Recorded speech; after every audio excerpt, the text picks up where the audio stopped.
podcast is a member of WildGamesProductions.com and D20Radio.com. They came from the game table, dice bags in hand, We have one brain that we share between us. to talk about role-playing for all across the land. And you'll like it. The original and basic, then one they scoured. Kinda grabs you by the boo-boo, don't it? To bring AD&D to the second power. You want me to put the hammer down?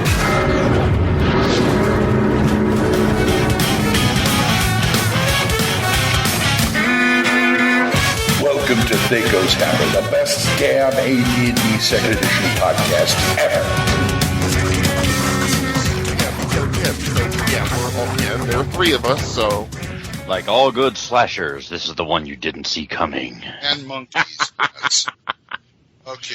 Hi, you folks. THACO's Hammer, number 54. Am I right? Splatbook 54? That's correct. Okay, I got it right. Right on. I'm DM Glen. Hello. And we're here with DM Brian. Good evening, folks. Well, you're just not gonna see this coming, so, just be prepared as well as you can. And DM Full On Gamer. Greetings, Gamer Nation. Welcome to Splatbook 54, where we're going to get down. He's what you didn't see coming. Yeah. Let's waltz over to hits and crits. What are you doing tonight? I don't know. What are you doing tonight? The burlesque, Louie's Paradise, miserable and lonely and stupid. What am I, crazy or something? I got something good here. What am I hanging around with you guys for? Hits and crits. It's a crits. Well, I opened my bag of trail mix. What are you guys doing gaming lately? Oh, let's see. So you can tell we're doing two shows because we usually run out of stuff to say at this part. Yeah.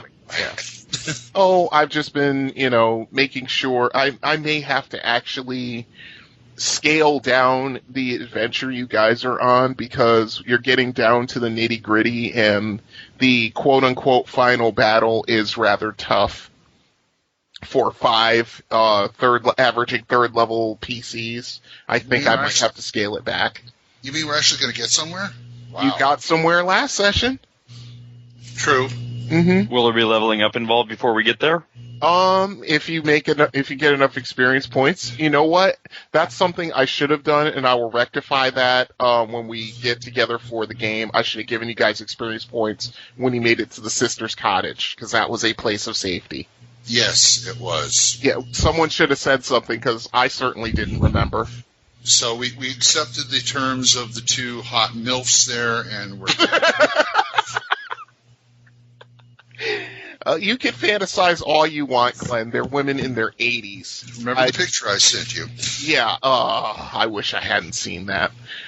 There's some things I just wish I could unsee, and that was one. I knew it. You're not racist. You're ageist. You're ageist. If I could say what I'm thinking, yeah, never mind. No. Did that ever stop you before? Well, anyway, it actually has. I have to stop it here. But go. What have you been doing, Full On? No more than you've been. Really, it was just our actual play bit. Okay. And then I've been doing a lot of other work that's kept me busy doing other stuff. Oh yeah, you're the military roadie now. I understand. Among other things. Yeah, cool.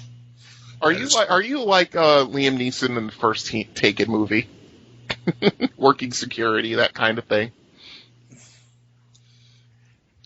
We had things to do, so we covered down on it. Fair enough. Okay, good enough. Got to keep the military secrets. Me, yeah, we're getting ready. We're gearing up Saturday to do the basic game again. Finally, after 4 weeks of conflicts, and I can't be here, and it just happens to be falling on Becky and I's anniversary. But oh well. Oh, Glenn, really? Yes. Ooh. Oh, no. You are a brave man. I would never dream of doing something like that. The night is ours, though. Okay. Well, look, the kids are going to be, the grandkids are going to be here anyway, so, Yeah, then there's that. Yeah, it's only like, 10 to 2. Okay. Or maybe 3. That's about it. Okay. So, I don't know what we have planned. We were going to go see a show, but the show we wanted to go see ends tonight. I see. I did not know Les Mis was in town until like yesterday. Really? Yeah. Wow. Cool. Yeah, and I'd love to see that. I love that show. Absolutely fan. I saw it in San Francisco, a touring company in San Francisco about 15 years ago. Mm-hmm. Wonderful show. Mm-hmm. And somebody ought to use it for an role play. Is that the play that has the song Masquerade in it? No. No. Okay. Right. No. Les Mis, and actually the movie's coming out this Christmas. Oh, really? Starring Hugh Jackman. Oh, they remade it again? No, this is the musical. This is the first time. Okay. Yeah, okay, because you remember they did Les Miserables. Oh God, yeah. what? Back Liam in the 90s. Yeah, Liam Neeson. Mm-hmm. Liam Neeson, Jeffrey Rush. Okay. Yeah. Okay. Yeah, I shouldn't even ask you. I should not be surprised you know that. Yes, I have like 3 versions of Les Mis sitting on my DVD shelf there, including the Frederick Marsh one, which I really like, Frederick Marsh and Charlotte Lawton. Anyway, that's enough film history for you folks. When he says that he likes Les Miserables, he's not kidding, folks. Yes, and I've got a copy here that I have to scan of the Judges Guild Journal, number 18, for Brian, because it has in here the special feature, awesomely voluminous 28-page AD&D graduate thesis, Random Monster Tables. 28 pages. Now, this magazine has 64 pages in it, 28 which are devoted just to a random monster tables. This was made after the Monster Manual came out, but before the DMG came out, and it's just like my jaw drops open every time I look at it. Cool. Because you're rolling, get this, you're rolling on here for the terrain, you pick the terrain, and you're rolling a pair of percentile dice and 1 polyhedron dice. Mm-hmm. Which one, you ask? Well, it depends on how hard you want it to be. Yeah. Or easy. Or so you determine that. And it just blows me away when I'm reading this. I will get it to you and let you take a look at it. Okay. Anyway, that's what I've been doing. So, all right. Do we have any emails? We did, but unfortunately, the person who sent it got maybe 20 seconds into it and it got cut off. Who was that again? That was Angelic Doctor, who's been having issues trying to send us voicemails. Angelic, I would like record it on, Audacity or something like that, and just email it to us or Dropbox it or something. Yeah, something. Yeah. Because we want to know what you want to what's your opinion / question / whatever it is. All we want to know. It's about some big bad evil guy, unlike what Google said, the big bad diabetic. Damn you, Google Voice translations. Yes. Oh, we're going to have to, it's like, here, let me read your translation. You can tell me what the email really says. Yeah, exactly. The voicemail really says. Oh, goodness. It's hilarious. Anyway, so do we have any red emails? That's it? I'm checking as we speak just to make sure. I don't think we do because we used 2 in the last episode because we thought we actually had one, and the answer is no. Our voice box is, our email box is empty. Well, you guys better start filling it up again at THACOshammer@gmail.com. Or if you want to do the voicemail, 405-806-0555. You like the way I'm remembering this now? Yeah, I'm impressed. Wow. Yay. Oh, yeah, right. But anyway. Okay, let's go on to It's in the Book. You ever go to school, stupid? Yeah, and I come out the same way. Is that your idea of an idea? It's in the book. It's in the book. Okay, we're going to talk this show. This show is unofficially called The Show That Isn't There, because we're going to talk about invisibility and other things like that. Now, the Vision and Light section is in the DMG first printing, page 118 and 119. Now, hold on, what's the second printing numbers on that? It's page 158 to 161. All right. Chapter 13. And it's talking about being seen, creatures and light sources, the light tricks, and the ever-popular demi-human infravision. Yep. And invisibility and detecting invisible creatures and optional degrees of darkness. That's right. In fact, in the first printing, it goes from 118 to 120, because it talks about invisibility on the next page. and things are a little different between the two printings of the DMGs. Yeah, well, not really. I mean, tweaks, you know. Mm-hmm. Anyway, invisibility is one of the more interesting roles the DMs have to educate. Rules to educate. That's correct. How do you? When things come up out of it, you never saw them coming. Yep. That's right. How about you, Brian? As far as invisibility goes, yeah. I mean, it's a very powerful tool, and, you know, but if the players start overusing it, that gives me license to overuse it. What's good for the goose is good for the gander. Enough said.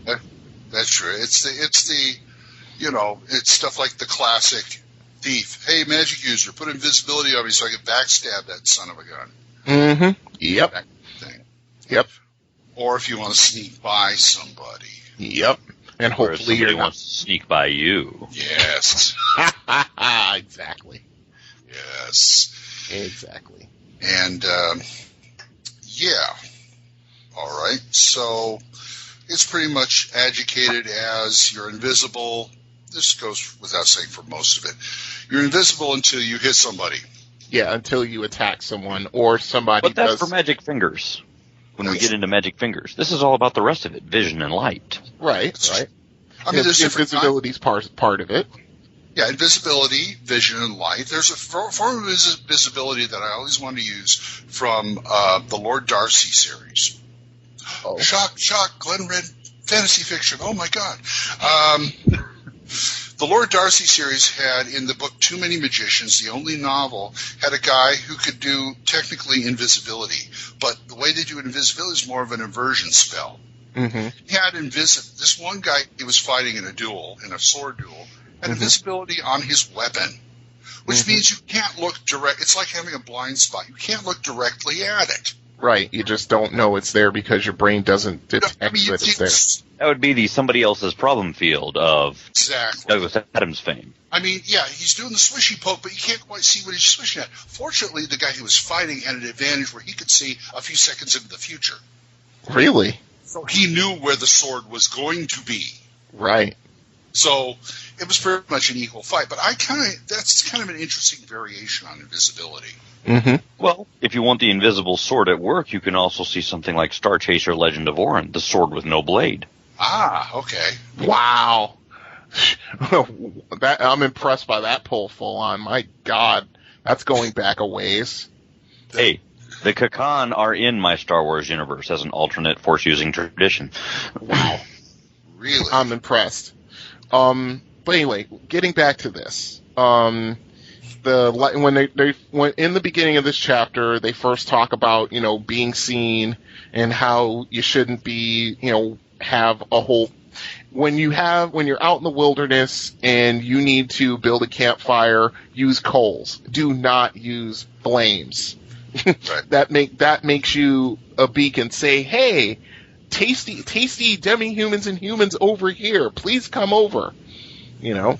Well, you get flames off of coals. Well, yeah, you could, but coals are just much easier to disguise the heat that they give off because it's not as bright as, say, a roaring bonfire, you know, right. Or something like that. True.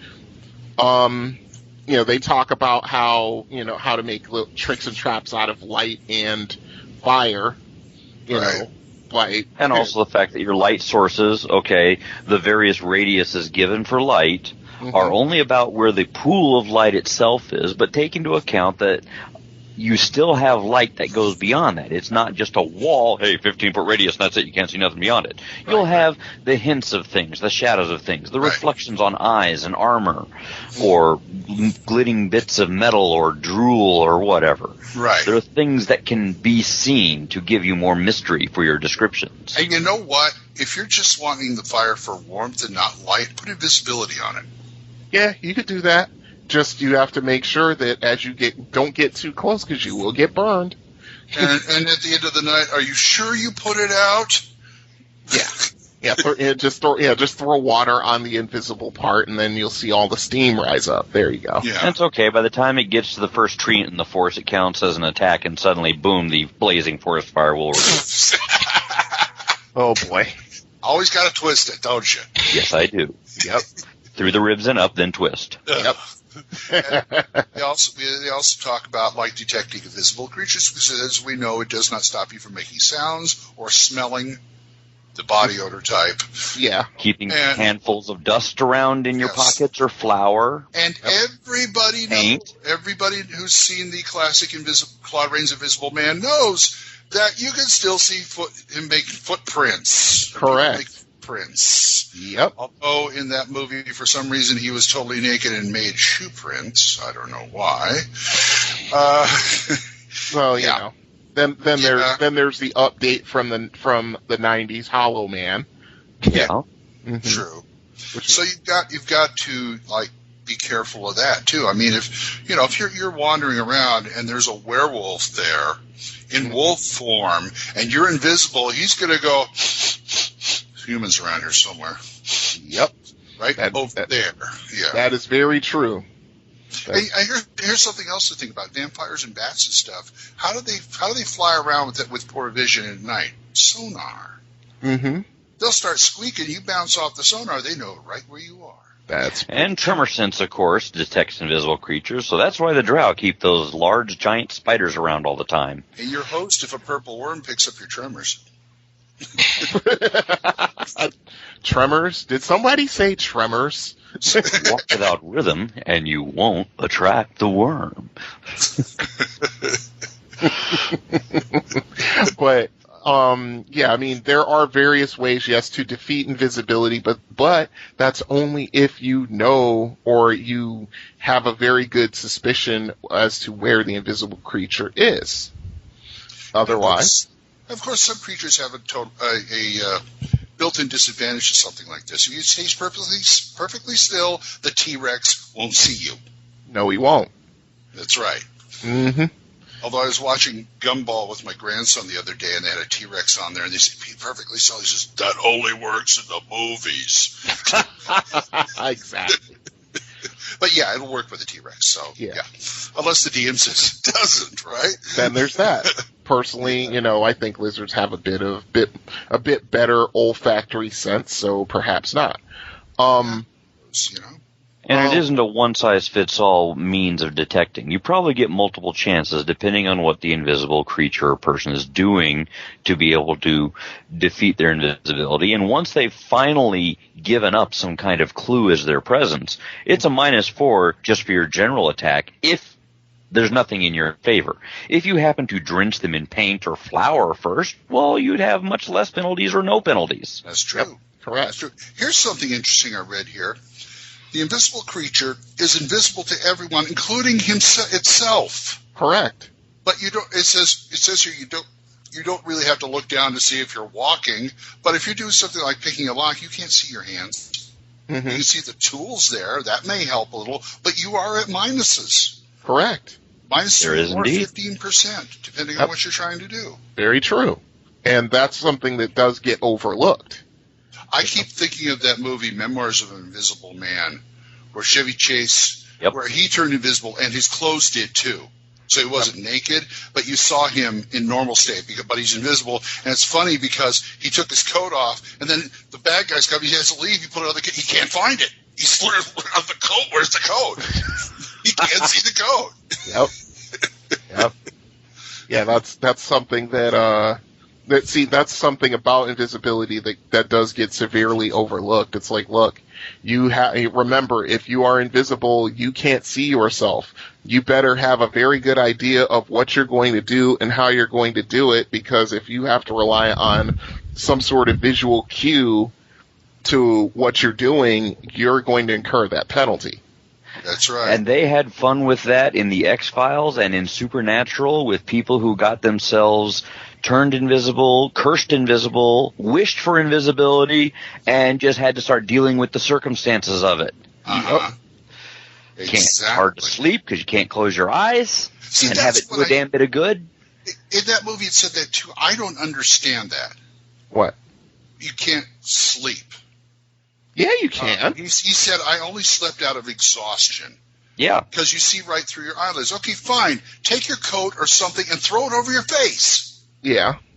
But that would be the thing you'd have to do. But that also then reveals your presence. Well, if you're in a safe place, I'm sure it doesn't matter. Right. No, correct. See, yeah, these are the things that kind of get overlooked.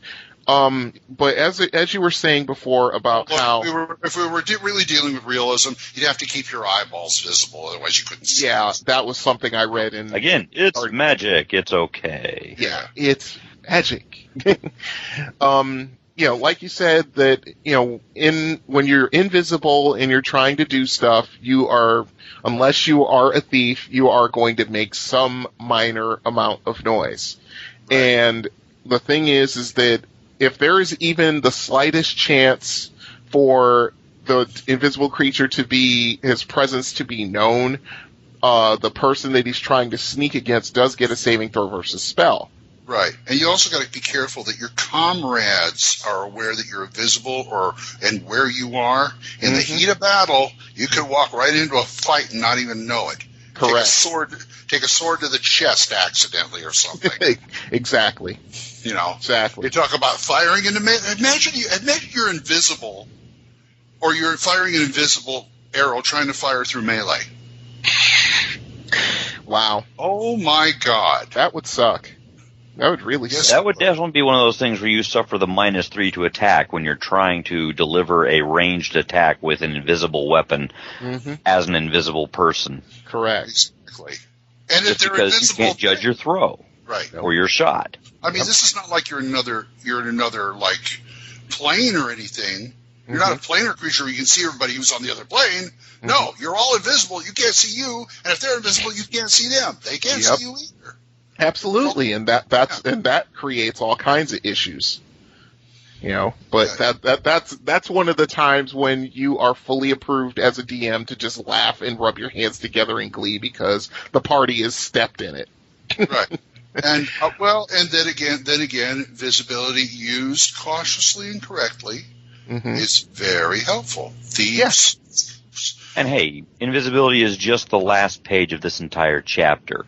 They have the rest of the other useful information in there, along with the other forms of sight, dealing with darkness, infravision, the standard way and the optional way. Yeah, we have an optional way, infravision. Now, as far as invisibility and infravision goes, when the spell description specifies you're invisible against infravision, you are invisible against infravision. If your spell description was made on the cheap and it doesn't specify that magic covers infravision too, guess what? You're on predator vision now. That's right. That's how the elf put an arrow in your chest, buddy. Yep, exactly. It also talks about detecting magic shows only the presence of something magical without pinpointing exactly, so you cannot use it as a cheap detect invisible. Yeah. And infravision's interesting because we haven't really. It's one of those catch-all vision things. Oh, it's infravision. Well, what is it? IRUV. Oh, it's infravision. No. Let's see. I used to run it as heat vision, but then I'm like, screw this because it created more problems than it solved. So I just said, okay, you can see as well in dark as you can in light. That's what it is. It's just you have to adjust. If you are using your infravision or your dark vision, whatever you want to call it, and a sudden light source comes up, you get blinded. It's just one of those things. Now I like the hard way. I prefer the optional infravision. Is that the more scientific heat vision form? Okay. So yes, you can do the Predator and Arnold thing and use the mud or hide in the hot room or whatnot. I'm here, kill me, do it. Yeah, right. Sorry. Be your own heat-seeking missile. Something like that. Yeah.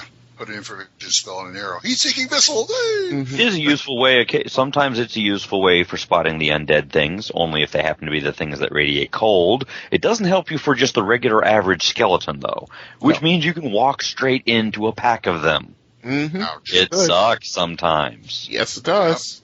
It's not the be-all, catch-all that some people think that it is. But, with me, I like simple.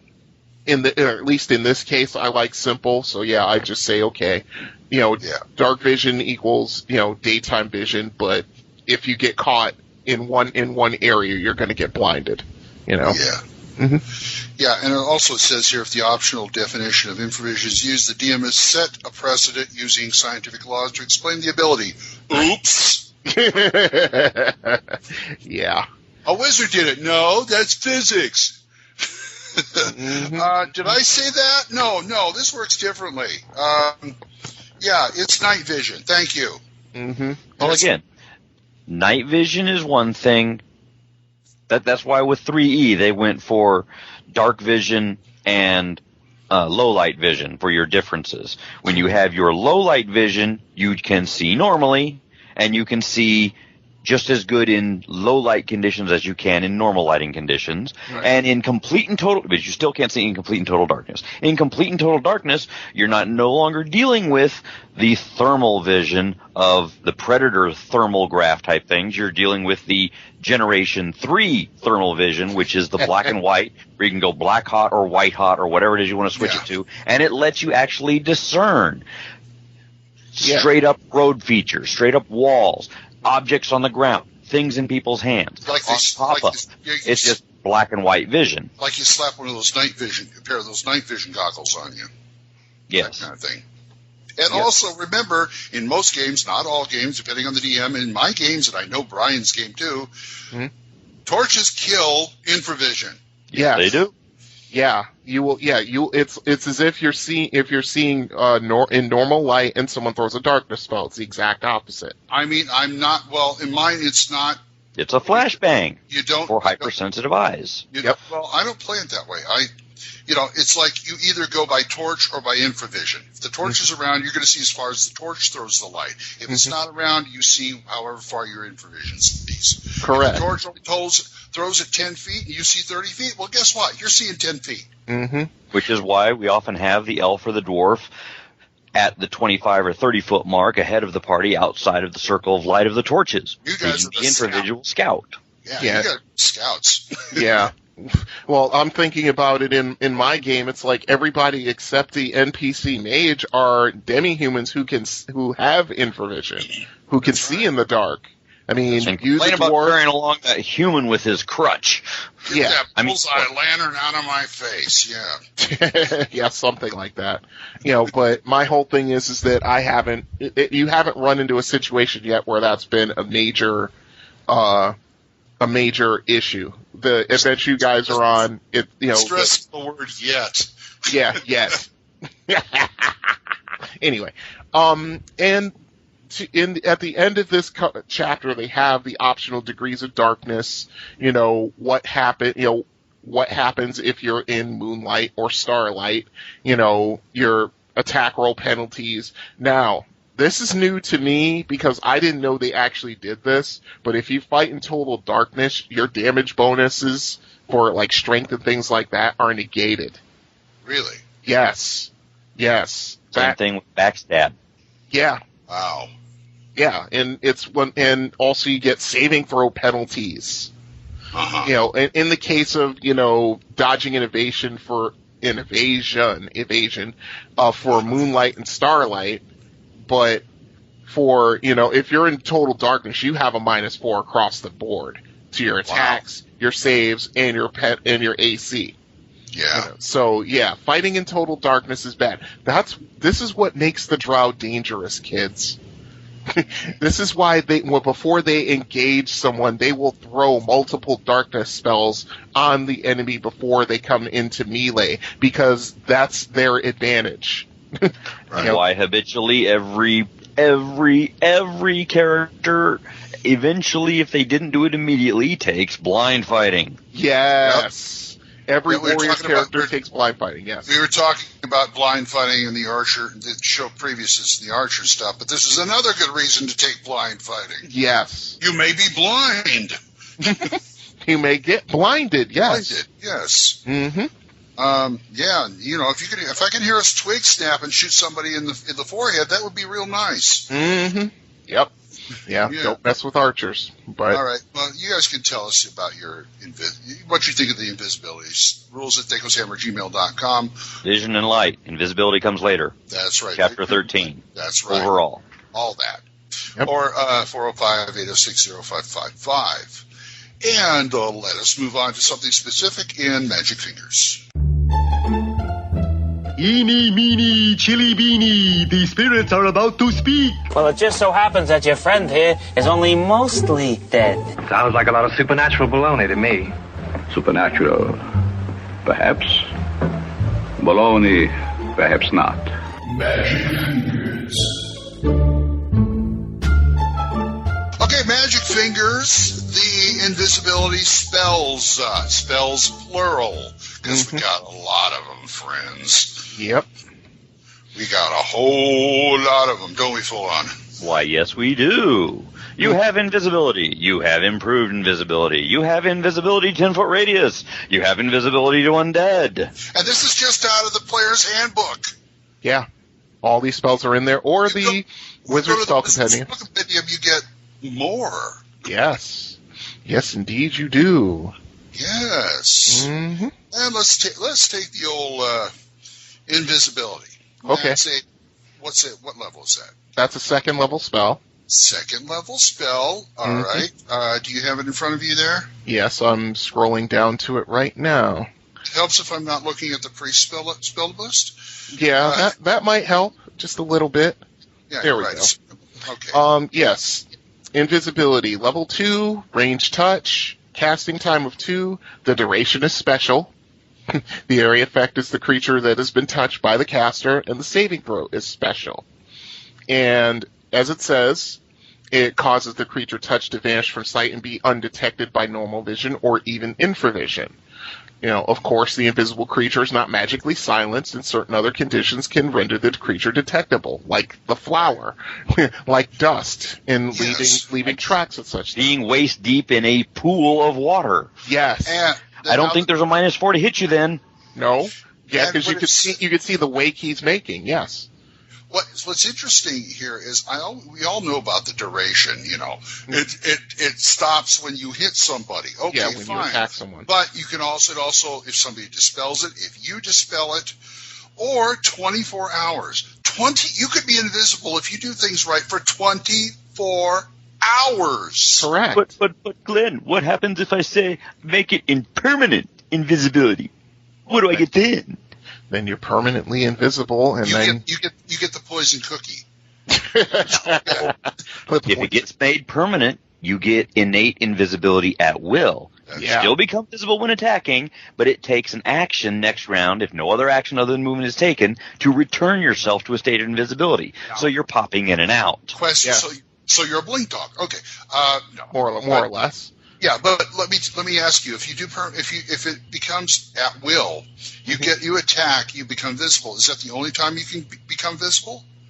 I'm saying, okay, I hit the orc. Okay, I'm visible. Blah blah blah. Next round, I take it out. Okay, invisibility again. Boom, I'm invisible, and I do nothing else. Yeah. Can I turn it off? Can I turn it off by myself? You better punch something. In other words, I can't. In other words, I cannot turn it off just by saying, okay, invisibility off. No.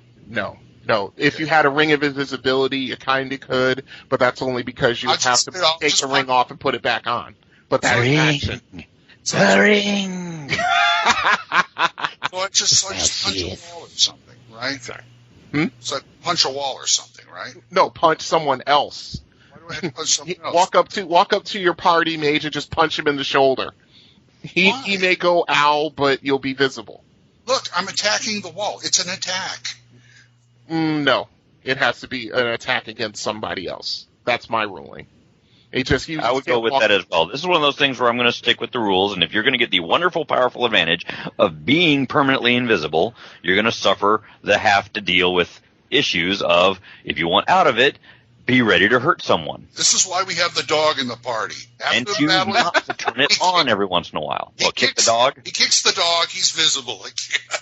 And then the dog takes a chunk out of his leg for being kicked.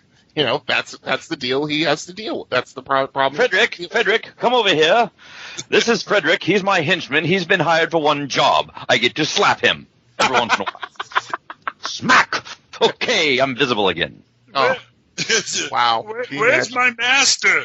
Oh, there he is. Okay, and Hey, it's a living.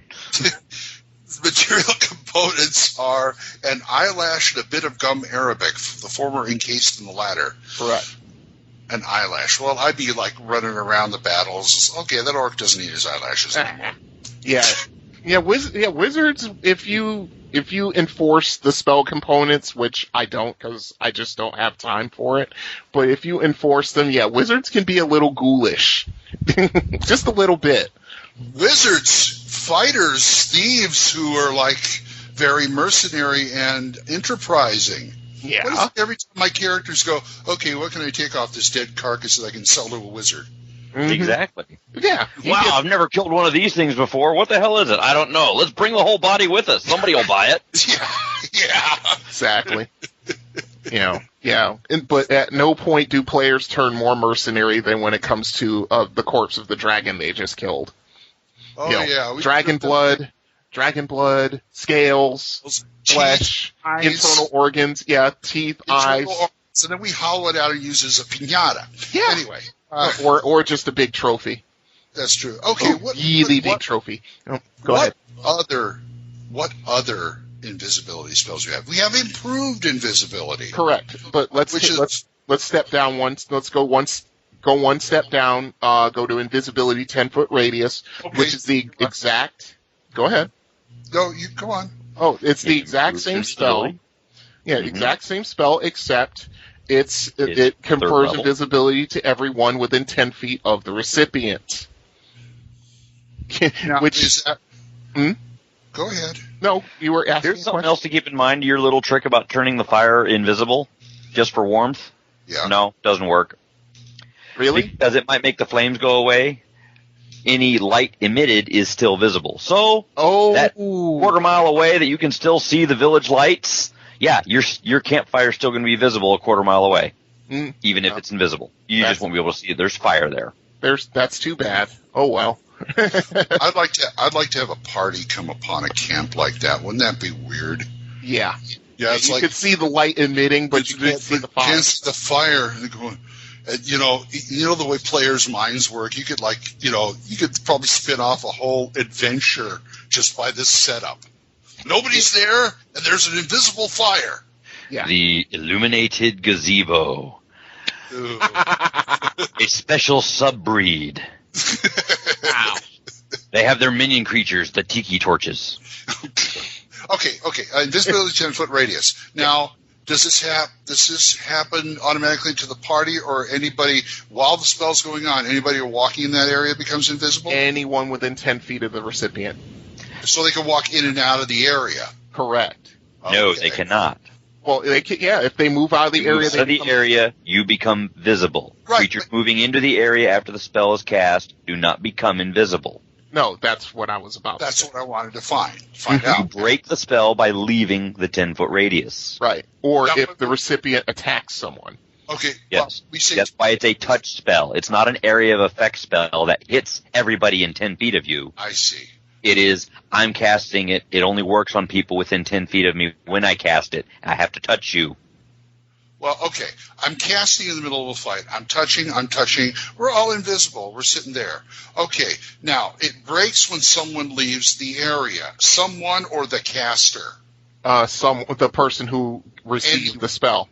The person who received the spell. If anyone who moves out of the area who is affected by it become visible, but if the radius actually travels with the recipient. Okay, so if Sneaky the thief didn't get attacked, he's in the area, he's still visible, but Pudknocker the fighter I touched over here, if he moves out of the area, boom, the spell's gone. Correct. Okay, fine. Gotcha. Yeah. Gotcha. Now we move on to improved invisibility. Wait a minute. Is there material components for this too, or is it the same? It's the same. It's the same exact thing, yes. Okay. It's just a 4th level spell, or a 3rd level spell instead of a 2nd. Okay, and the same duration, blah, blah, blah, blah, blah. Okay. Yes. Got it. Okay, now we move on to improved invisibility. It's a 6th level spell, I believe? 4th. Only 4th? Yes, only 4th. Yeah, now, one of the better 4th level spells you can have. Okay. And this is also a touch spell. Yes. Okay. This one actually has a duration, however, because you can attack, you can cast spells, you can do all these things and remain unseen. But, and this is, I think, a direct a direct lift from Predator, there's a shimmering effect that can sometimes allow an observant opponent to attack the invisible. You're close. They still have the standard -4 penalties. What it is after you've done your first attack or made yourself visible, made your presence known, then they can look for the shimmering effect. Until then, it doesn't really apply. So basically, you've got a Romulan cloaking device. Exactly. Essentially. Okay. Yeah. One of the more interesting things we've done with this is we've had one of those elven spell archers who can deliver touch spells by arrow. Yeah. Shoot people with improved invisibility. Yep. So that the medics can't come fix them. Yep. Wow. Yep. And see the thing, but they have to use special. We've also used it on party members when we really, really, really needed somebody to be invisible and we couldn't get over there to touch them. Quick, just shoot him. Well, that's why the mage takes what's that spell? Spectral hand. That's why he takes spectral hand. Yeah. Here, have an invisibility spell. Yep. That's exactly what that spell is for, to deliver. I swear. At range. I swear, I don't think you can take it at first level, but the minute you can take spectral hand, you take it. That's one of the most useful mage spells you'll ever have. Yeah, I agree. I think spectral hand is second level, but yeah. I agree 100%. That actually makes the mage more utilitarian and more dangerous depending on what spell he's going to convey. We were talking about cantrips in the last show. You shoot all your cantrips through it. Sure. Absolutely. If it's a touch cantrip, use the damn hand. Yeah. I used that in a dungeon by scaring. We had a multi-class one that was using it with healing spells. Yep. That's right. I used it in a dungeon where we saw 4 orcs playing cards. Yeah. We had to get past them. We really didn't want to make any noise, so the mage cast spectral hand. He says, which one has got his back facing me? You can't see us. Okay, fine. Spectral hand, touch him, ghoul touch. Oh, yeah, that'll work. They looked up.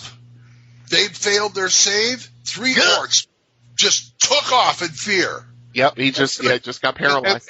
And the thief walked up to the 4th one in the back, backstabbed him. No problem. Yep. And that was that. Yeah. Yep. Yeah, boy. Anyway, we're talking about invisibility here. What else do we have on here? Invisibility to undead? Correct. Yes. It was renamed Cloak from Undead as a second-level alteration spell. It's also a priest spell called Invisibility to Undead. That's correct. Cloak to undead, you said? Yes. For a mage, it's called Cloak from Undead. Invisibility to Undead is actually a priest spell. And they gave it to the mage. Yes. And that would be what level for a mage? I mean, second level mage spell. Are you sure? Yep, I'm looking at it right now on page 148 of the Wizard Spell Compendium, Volume 1. Okay, I'm going to take your word for it, because I don't see it in the first printing. Okay. Either that or they're calling it something different. Again, they call it something different. They call it Cloak from Undead. That's what I was looking for, but I don't see it. It is called Cloak from Undead. It's in Book 1 of the Wizard Spell Compendium. Yeah, if you're looking for Invisibility to Undead, right there on it, it says Invisibility to Undead, a.k.a. Cloak from Undead. See that entry for details. Yep, and I'm and it doing says this is right now. In a similar manner to the Priest spell, Invisibility to Undead. So you would go to the Priest Spell Compendium for Invisibility to Undead. And there it is. I just found it. Exactly. Interesting. Okay, and that's a first level free spell. Cloak, Invisibility to Undead. I'm going to double check that. Oh, it is? Oh, you're looking at it. Yes, I was. I was just staring at it. Yeah, okay. Because it's so easy for priests to make undead, and you don't necessarily want to be in trouble with the ones that you made, or have to get around them. That's right. Makes perfect sense to me. Yep. It causes the undead to lose track and ignore you. Yep. You gotta. Basically, it's like smearing walker juice all over you. Yeah. But they also have it's only 4 or fewer hit dice. Right, which is fine. The higher ones get a save. Right. Yeah, that's, let's see, that's ghouls. That's, no, ghasts are not. Yeah, ghasts are affected. Skeleton zombies. Yeah. Yep. Bites, Yep. Shadows. Yep, shadows. they won't know you're there, which is a good thing, because if you have to get through a room that's filled with these lesser undead and you just don't want to spend the time or energy fighting them, there's your alternative right there. Okay. Mm-hmm. That's good. So, what else do we have as far as invisibility is like, say, in the Wizard Spell Compendium or something like that? Let's see. Here's one. This is there's invisibility to animals, which works the exact same way. That's a druid.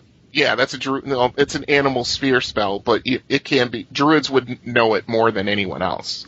Right. Then there's invisibility to animals 10-foot radius, which is nice.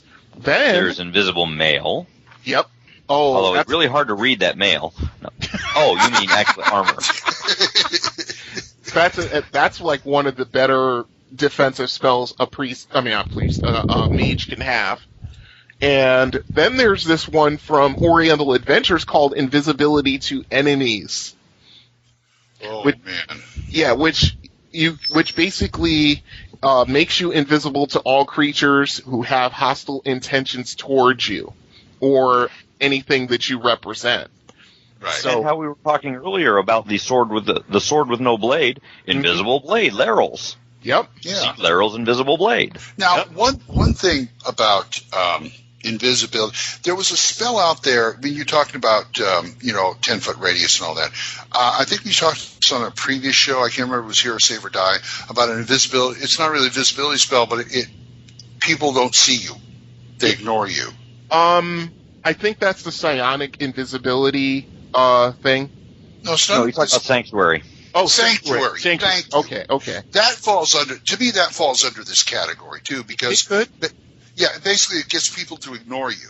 We're talking about, like, if the priest had to get up there and kill the evil priest and there was all these minions in front fighting the other guys, Sanctuary, cut right through them, stab the guy. Well, yeah, but the problem is that to wade through them, each one that wants to attack you, they have to make a saving throw. It's not automatic. That's true. Yeah, so you can almost get there. Yeah, but I'm saying, because if they're low enough level, they're not going to have very much. If they got like 1 or 2 hit dice, they're not going to have very much. Yeah, they're safe. Just let the half ogre throw you over the crowd. That way you don't have to worry about it. Fastball special? Absolutely. All right. Yeah. And, I've had stories about characters using invisibility. I don't think I've had more. I've had less hot meals than stories from DMs about characters using invisibility creatively. Yeah. Everybody's got stories about how they do that. If I had $1 for everyone I've heard at conventions and such, you'd be able to run your own convention.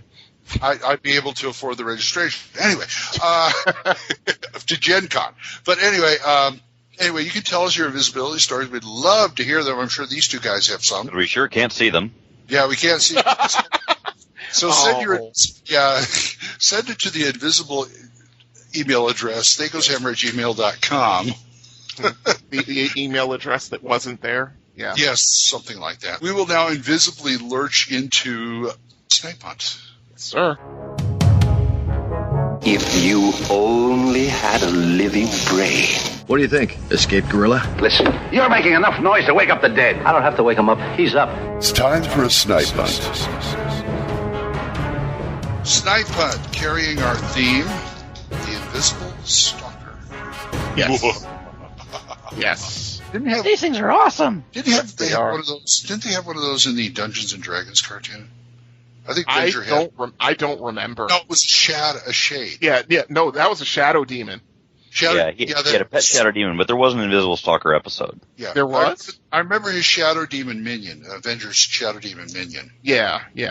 Okay. Yeah, and everybody wanted to know this. I remember everyone wanted to know the stats. It got so bad, TSR actually put the stats out for that thing.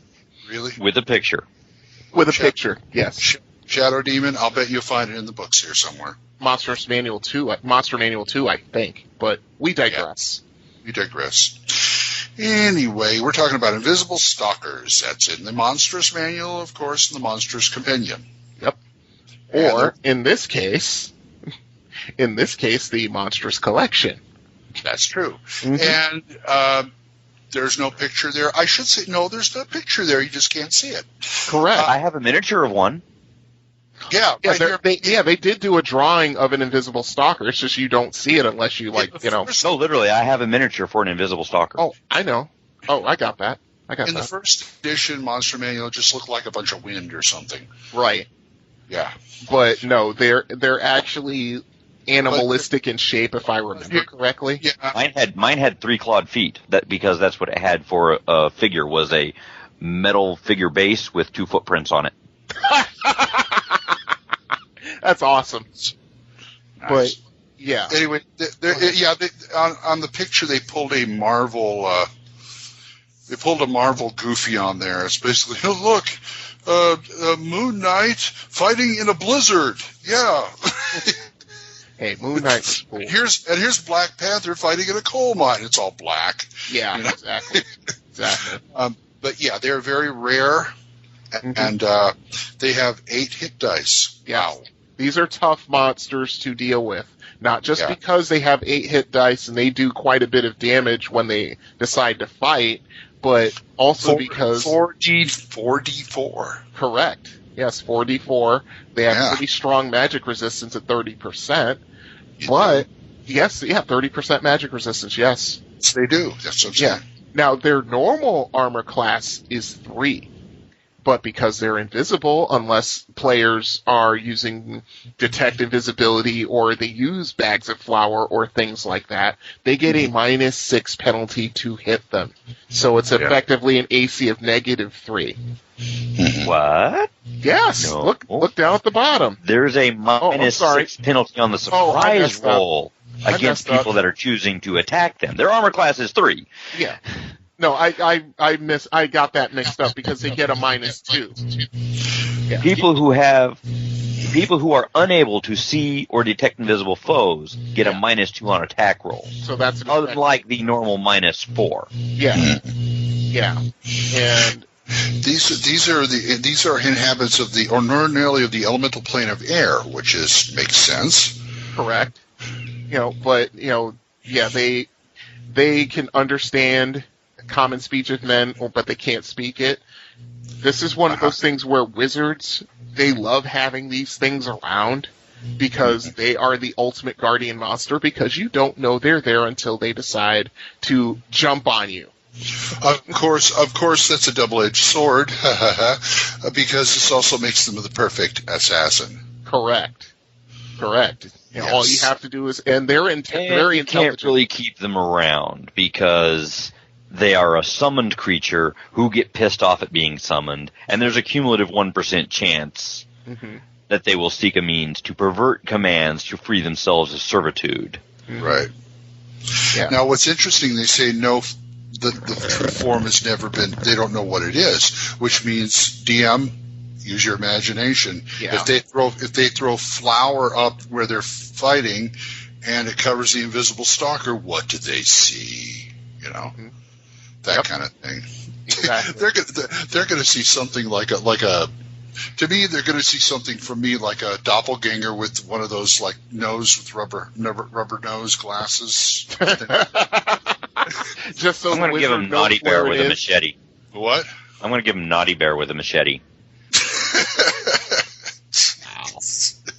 And you've used the stalkers before? Oh yeah. Indeed. If you want to kill off a party, have about 5 or 6 of these things. If you want to kill them off, I don't know of a mage no matter how high level that would actually summon 5 or 6. I would. You think one is kind of a pain in the butt, who doesn't want to be there? Imagine a pack of them. Correct. If that's if the mage wants to have something really valuable guarded, you can use 1, but I'd rather use 5. I understand that, but I mean, if their intention is to get back to the elemental plane of air, and they hate the mage and they hate doing this, you have 5 or 6 of them. I don't know any mage insane enough. Oh, I know. I can think of a couple, but the whole thing is that you don't use them long term. You use them short term. So right. the chances of them trying to twist your orders around is minimal. You could effectively use them for a week, maybe even 2 weeks if you want to push it. Tasks that require a week or more of its time will drive the Invisible Stalker to pervert the stated intent of the command. Where's that? It's right there. Oh, it there. says I will. see it. Yeah, you're right. Okay. Well, for example, command someone, keep me safe from all harm. They can take you back to the elemental plane of air and leave you in a well-hidden location. I know, I love that. That would keep safe from all harm. Talk about a jerk-ass genie, boy. Mm-hmm. But yeah, these things are best used as assassins. Grenades. Yeah. Grenades. Bullpen, direct that enemy, get out of the way. Yep. Yeah, there's let's put it this way. There's an adventure. Oh, not my adaptation of Castle Amber. There is a section in there where you run into an invisible stalker. Okay. You don't know it's there until it's a prison area where there are jail cells. Now there's a crazy old man in one of them who's part of the Amber family but has completely lost his mind. And then in another cell there's an invisible stalker who will remain perfectly quiet and perfectly still until the party decides to open the cell. And then it's on.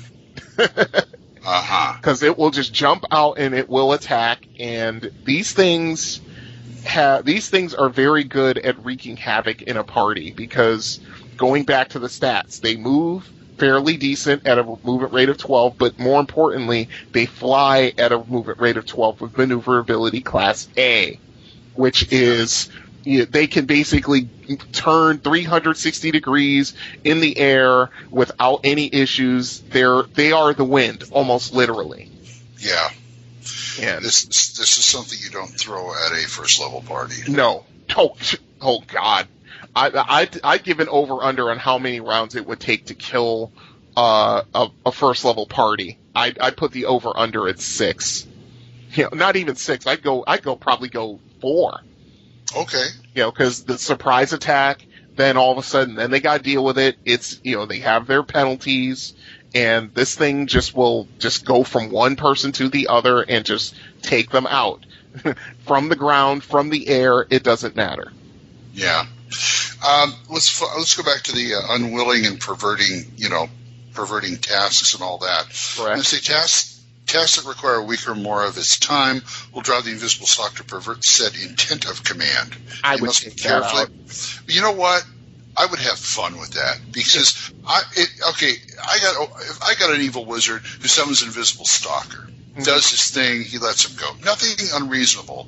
But over the course of a week or two, he keeps summoning one, and he gets the same one every time.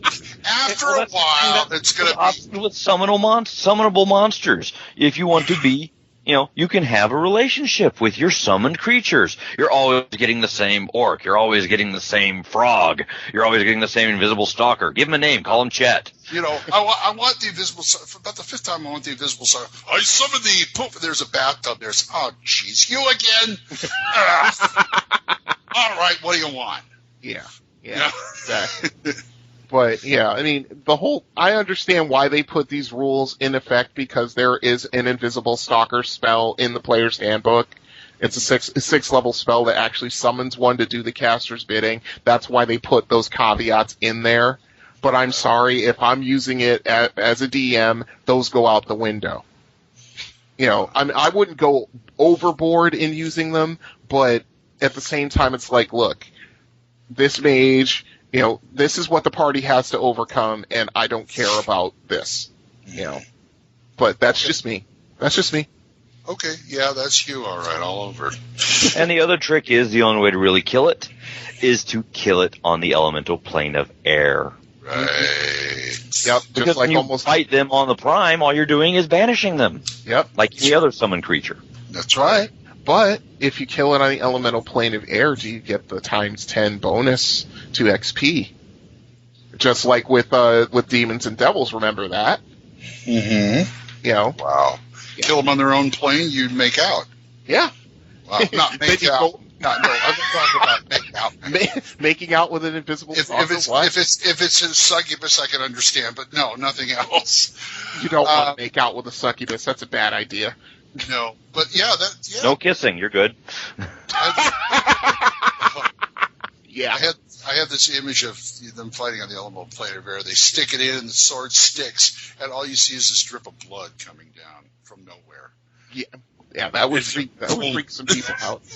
Yeah. That would definitely freak people out. That freaks me out. Oh, well, that's what we're here for. I guess. Not to freak you out, I mean. To freak people out? Yeah. Okay. I'm good with that. Got any other stalker stories? Tell us about them. Please. gmail.com. 405-806-055. Dude, it's 405-806-0555. Dude, there's the whole program. Oh, boy. There you go. You got it. And we must close this flat book. Hello. There was one more. I thought you'd skipped over it. Oh. 0, remember? You're right. I'm sorry. Well, are you trying to end this prematurely? He doesn't want to hear what's coming next. That's You're right. They're right, folks. They're right, folks. Let's go into Rule 0. One would think you've been doing this all your life. We'll remember you said that. I know. I'm sure you hate me just enough. Rule 0. Rule 0. I don't know how I skipped over that. I was staring right at it, too. Unintentional TPKs. What to do? Oh, come now. First off, admit that it was unintentional. Yeah. I did not do this on purpose. Y'all did it. Second of all, haul out the dice. Well, get your pencils. Here's some blanks. Well, I mean, all right. Let's break this down just a little bit. Unintentional TPKs, I don't count the DM's dice being hot and the player's dice being cold. That happens. Mm-hmm. I'm talking the DM, either, I won't say intentionally, but he over-planned something. Just something went so completely wrong and so completely out of what the DM intended to do. It doesn't happen often, but it does happen. 49 spiders for the first level party, yes. Yeah. Well, I wasn't going to say it, Glenn. I wasn't going to say it. Hey, it happened in 2E, so it's all right. Now, there are a few things the DMs can do. I mean, they can just say, okay, there are some who will just say, okay, I effed up, press the reset button, let's just, start it over. Or whatever. You get a table full of jerks who go, no, we're dead. Oh, yeah. Pout. Yeah, pout and, just... Well, here's the various reactions you can deal with. You've got the pouty party. They can't believe that their wonderful plan, a.k.a. something really stupid they just did, got them all killed. It didn't work? Nope. So, there are DMs who have been finagled and pressured into, okay, we're going to do the reset button, we'll go back to your last save game, and it was all a dream, we'll have the Dallas ending. Exactly. Hey, Porky just pulled that on us last night. Really? Yeah. I'm going to cast Tempest Fudget, and we're going to go back in time, and we're going to not have that happen, and we're going to try again. Yeah, it's like I had when we left the last game, I was drained 2 wisdom points and was down to 39 out of 50 hit points. Mm-hmm. And then he turns around and he starts, "Oh, that was all an illusion dream." It says, "Did you?" First thing he does, make a wisdom check, and I made it with my decreased wisdom. Oh, you guys wake up. What? You guys wake up. What? Everything's normal. What? It all depends on if he was going to do that intentionally or if he was just doing it to kind of avoid, people getting mad at him. That's the intent behind it. It may have been planned. I'm not sure. It had to do with Vince's character being charmed or mind controlled or something. Yeah, the paladin had to be restrained, Okay. There are also essentially effective TPKs where everybody who isn't dead is under the control of some BBEG, and they aren't going to be getting out of it anytime soon or ever. So right. They're effectively non-characters at that point, too, which happens on occasion, like the end of X1. Yes. Oh, God, that's right. I forgot about that. Good pull. Wow. Yeah. It can happen. It gets ugly. Yeah, it does. It can. But in this case, it's more like the DM just goes, oops.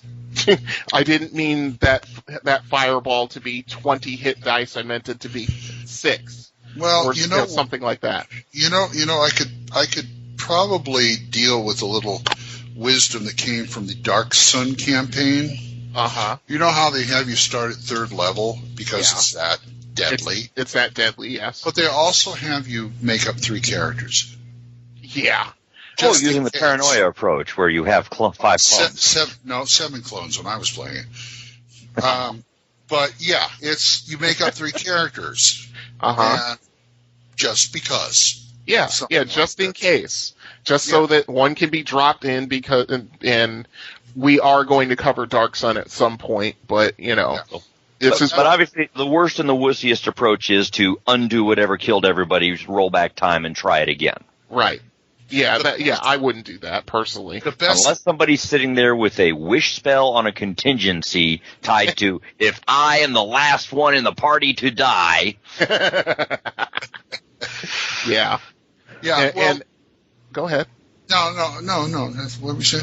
No, I was just going to say, but, who has that level of contingency ready, to be honest? Elminster maybe, high-level archmages, extremely high-level archmages, liches, that kind of thing.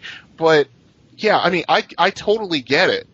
I completely get it. It's just one of those things where, you can't, unless you're dealing with a bunch of immature jerks, and in our hobby, we all know there are plenty of those, and we're not going to mention names. No, really? Really? Yeah. But the other way, conventions are full of them. So are game stores. This is another standard way to deal with it is to come up with whatever your plan is for introducing new characters to replace. That's the good way. That's the good way. The good way. And ways to do that involve upping perhaps NPCs that have been adventuring with the party, or NPCs, henchmen, NPCs that they were dealing with in the nearby village or town. Mm-hmm. Having adventuring relatives. Got my will written up right here. All my goods are passed on to Black Lotus the 7th. And if you're playing Call of Cthulhu, all of a sudden you have all these relatives you didn't know about. Yeah.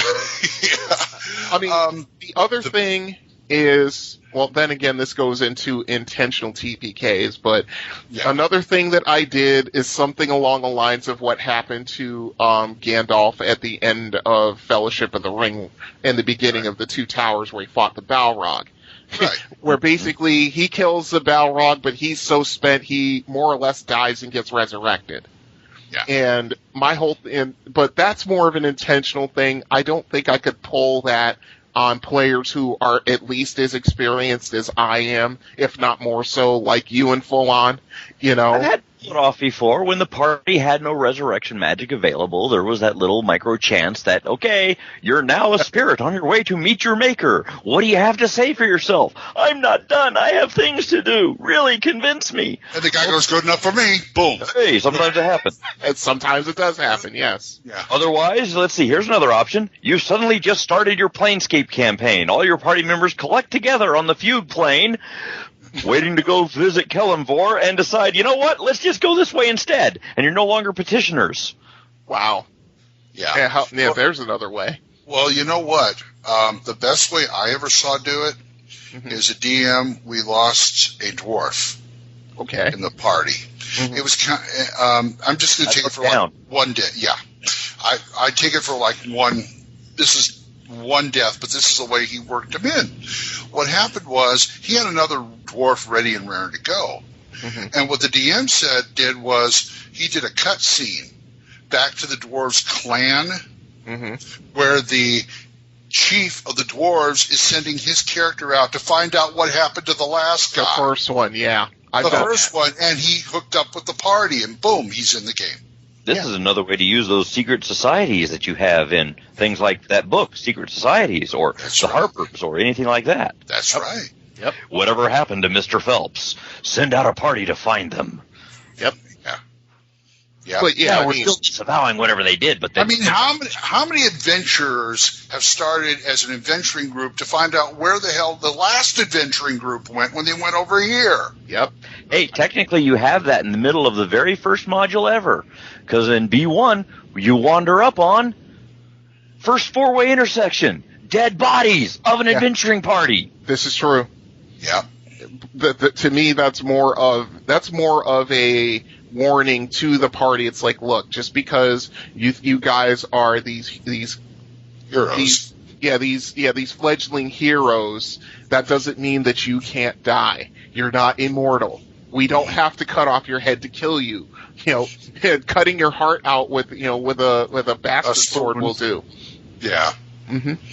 Or stapling you to the wall with a spear. But that's one way to work. There's myriads of ways to like resurrect the whole party and start it again. Mm-hmm.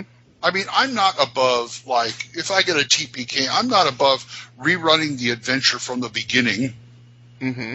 I would take into account what happened with the first party, and things will change a bit. Yeah. But it's like, okay, the sheriff said he wants to find out what happened to these guys who were supposed to clean out the goblin lair over there. They disappeared. And that was like a month ago, 2 months ago. Which is exactly what you guys are running up against in my adaptation of Horror on the Hill. Right. We're finding hey, there's things that happen.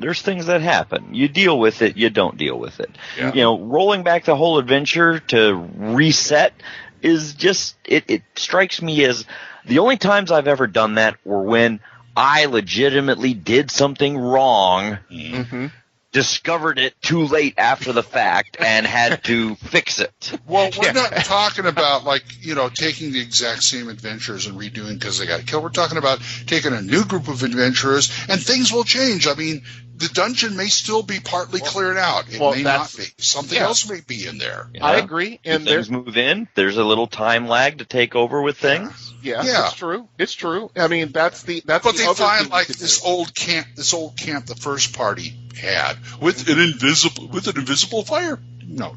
But exactly. Hey, we're looting the bodies that we found over here, and I know that there's a secret chamber in that guy's boot. Yeah, why? Oh God, I hate that. Yes. I so hate that. It's like, no, you don't know that's there. If you want to thoroughly search, that's one thing, but you can't just say, I know that's there because that was your character that just had his head cut off by X monster or whatever. But he always sent me a journal carried by carrier pigeon that let me know these things. How about 2 months later, the troll that the other party run up to is still in the dungeon, and the new party runs up to him and finds like 2 or 3 of the heads of their comrades on his belt. Yeah, that kind of thing. Yeah, I mean that's a good way to evoke player emotion. That's for sure. Yes. Oh, this troll must die. Yeah. Good role playing. Yes. Good. But now you're going to actually use a plan instead of going after them half cocked and unarmed or unfired. Yeah, you are going to do that, right? Okay, let's talk a bit about the mechanics. We already talked a little bit about it, saying make 3 characters, which is a really good idea, actually. And if the DM has pre-gens, I'm not above using a pre-gen. I can easily customize it to fit me.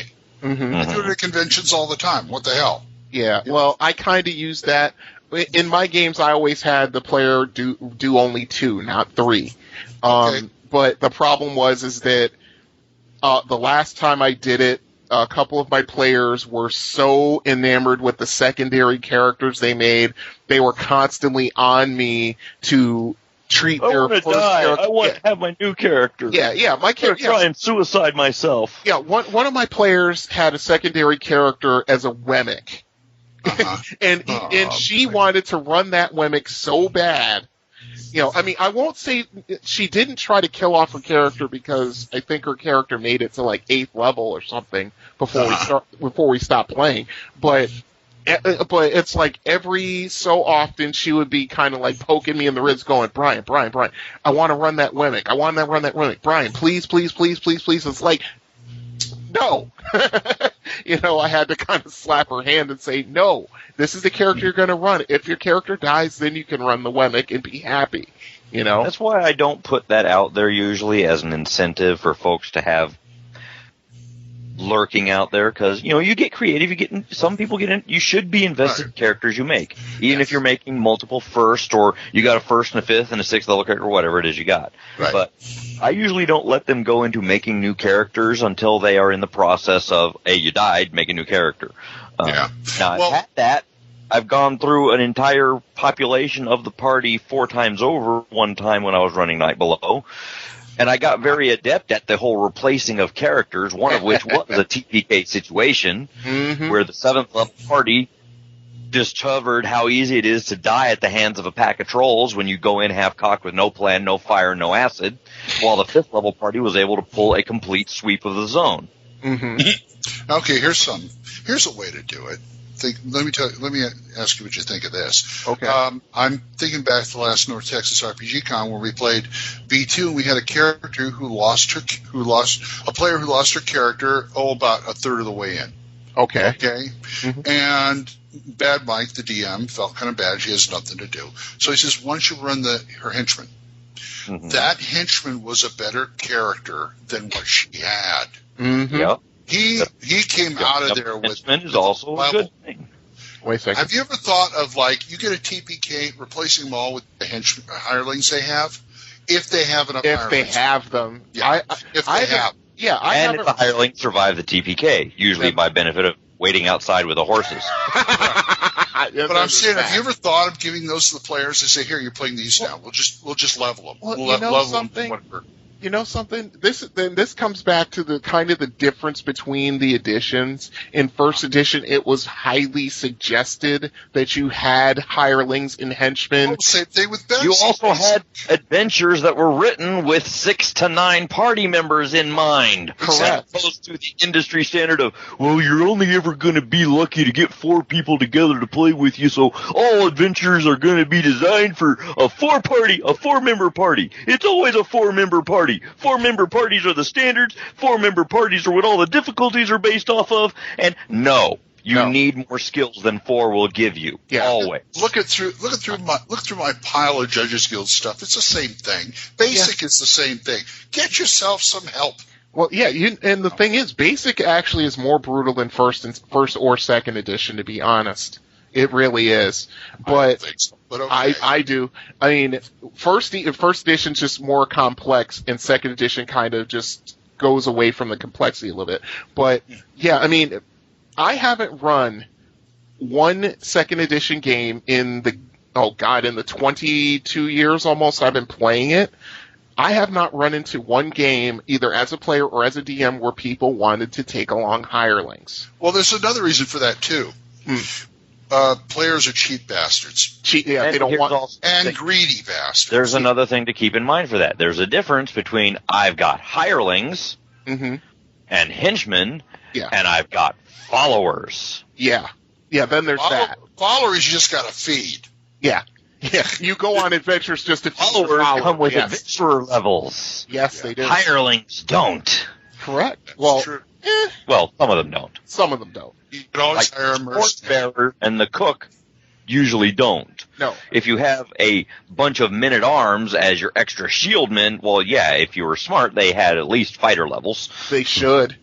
You train them men-at-arms as soon as you get them. It's like, all right, guys, we are going to train your butts up to at least first level, if not second or third. But that's another option, though. If you can get your players to take hirelings, followers, whatever, and there's a TPK, there's an excellent chance those hirelings and followers will survive. Avenge the boss.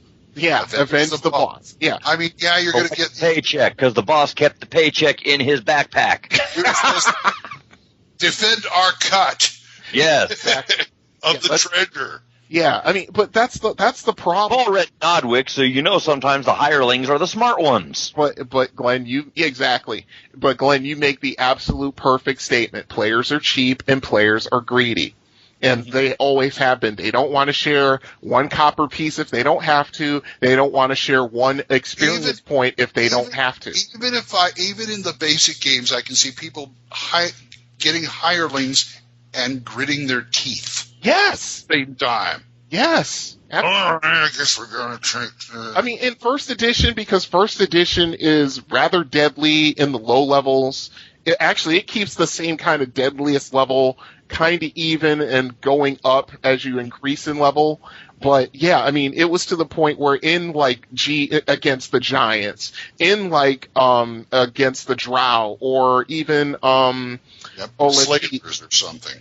Yeah, like well, we're deciding which hallway we're going to go down. Why don't you guys go and post some torches? Oh, say 10 feet, 15 feet down that hallway. Yeah, exactly.